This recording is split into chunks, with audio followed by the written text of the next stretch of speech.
یہ بھی تو کسی کا بیٹا تھا، کسی ماں کا لال تھا، کسی باپ کے جگر کا ٹکڑا تھا، جو اپنے گھر سے میلوں دور اللہ کے گھر کے اندر صرف اس لیے چھوڑ کر کے گیا تھا یہ بھی اپنے سینے میں قرآن کو بسا لے، یہ بھی قرآن کو یاد کر لے، حافظ قرآن بن جائے۔ اس ماں کے بھی کتنے ارمان ہوں گے نا کہ جو اپنے جگر کے ٹکڑے کو اپنی آنکھوں سے میلوں دور ایک مدرسے کے اندر جمع کروا چکی تھی کہ میں بھی ایک حافظ قرآن کی ماں بنوں گی، معاشرے میں میری بھی عزت ہوگی، آخرت میں اللہ مجھے بھی تاج پہنائے گا۔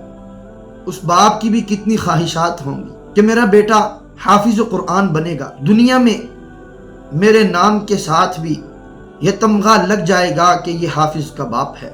یارو، باپ تو اپنے بیٹوں کو بچپن سے ہی اپنے ساتھ لگاتے ہیں کہ میرا بازو بنے، میرے ساتھ کمائیاں کرے، میرے ساتھ گھر کا خرچہ اٹھائے، گزر بسر کرے، میری مدد کرے، لیکن قربان جاؤں ایسے بچوں کے والدین پر جو اپنے لخت جگر کو اللہ کے حوالے کر جاتے ہیں۔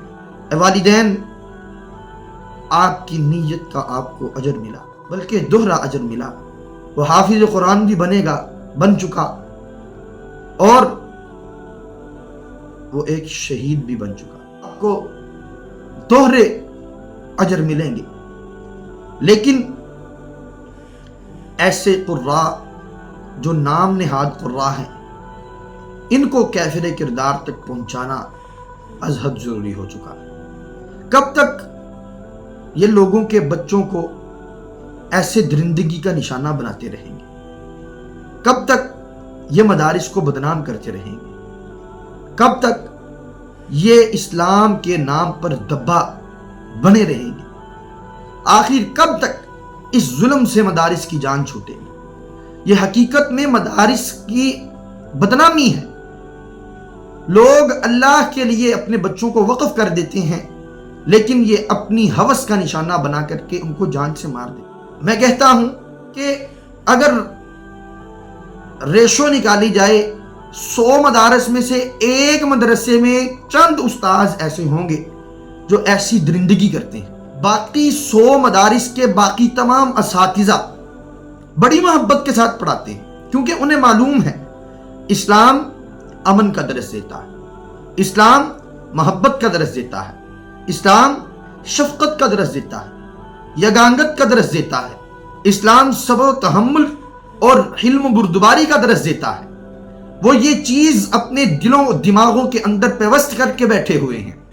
انہیں اللہ کا خوف بھی ہے، وہ اللہ سے ڈرتے بھی ہیں، انہیں اللہ کی محبت کی لالچ بھی ہے، وہ جنت میں جانا بھی چاہتے ہیں، وہ خدائے بزرگ و برتر کو اپنا چہرہ دکھانے کا عقیدہ بھی رکھتے ہیں، وہ حساب پر یقین بھی رکھتے ہیں، وہ قیامت کے دن اللہ کے سامنے کھڑے ہونے سے بھی ڈرتے ہیں۔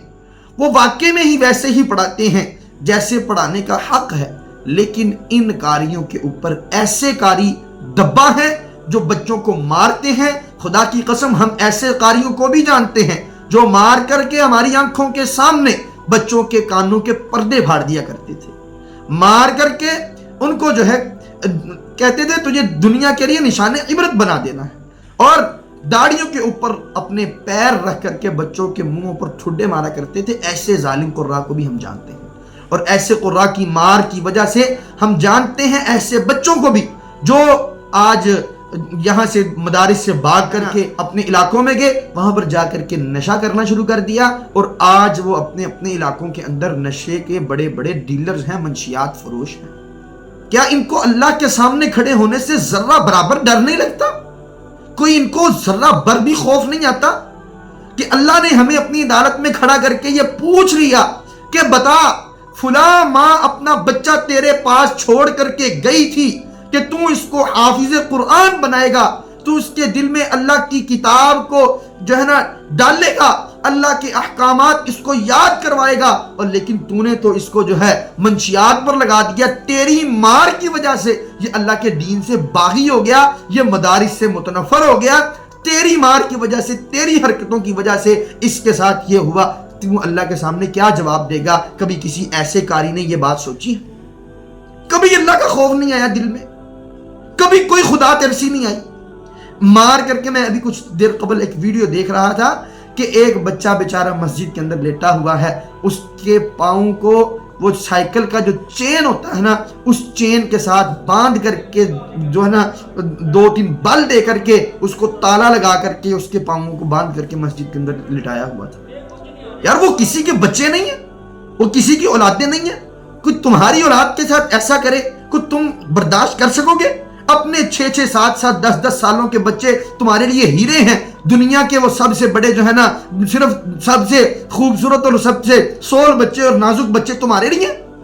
تمہارے بچے سب سے نازک ہیں, باقی مدارس کے بچے کسی کی اولادیں نہیں ہیں, مدارس کے بچے اپنے ماں باپ کی اولادیں نہیں ہیں, اور تم کچھ ان کے لیے اچھا نہیں کر سکتے تو برا تو نہ کم از کم کرو.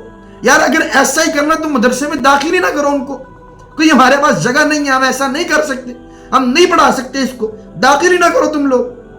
تو خدا کا خوف کرنا چاہیے. یہ کسی کے بچے ہیں, کسی کی اولادیں ہیں, یہ بھی اللہ کے سامنے تمہیں کھڑے ہو کر کے ان کا بھی جواب دینا پڑے.